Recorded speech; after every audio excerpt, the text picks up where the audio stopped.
Ito yung bahay ni GP, mga kaibigan, no?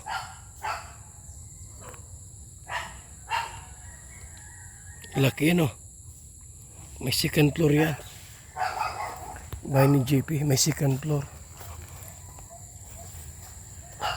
Yan, no? Bahay nila GP. May second floor. Super laki. Tara po, dito tayo.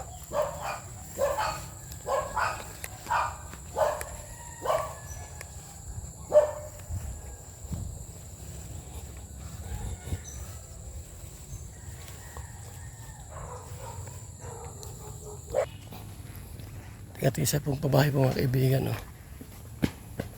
Pag matapos-tapos ng ating iba pong pabahay, na-order pa ako ng salamin ito. Salamin! Yan, no?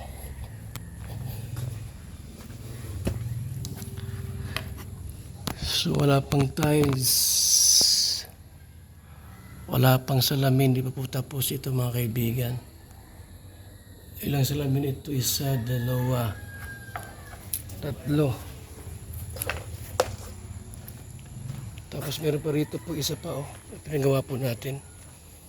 Hindi pa rin po tapos-tapos. Ayan.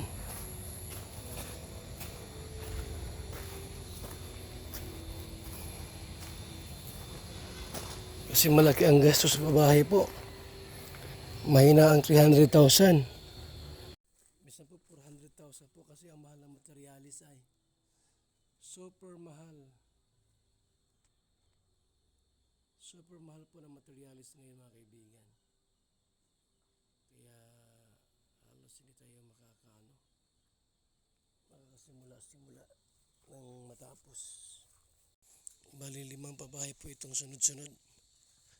Kay JP, Mikaela, Lolo Miguel, ito pa at ito pa po. Ayan, ha. So at least ito po ay ano lang ito, tiles, salamin at saka pintura. Yan po, mga kaibigan. Tiles, salamin at pintura na lang po ang kulang nito, mga kalingap. Ito naman malaki-laki pa, mapalitada pa, oh. Tapos salamin, tiles. So yan po, mga kaibigan, ha, yung ating project sa mga pabahay natin sa Team Kalingap. Maraming salamat po sa ating lahat. Shout out at mabuhay po ang Team Kalingap, mga kaibigan. Salamat po sa ating lahat. Thank you so much, mga Kalingap. Mabuhay po tayo. Tara muna po, mga kaibigan. Thank you so much po, mga Kalingap. God bless, God bless, God bless. Pabahay sa mga vlogger, mga kaibigan. Salamat po. Shout out.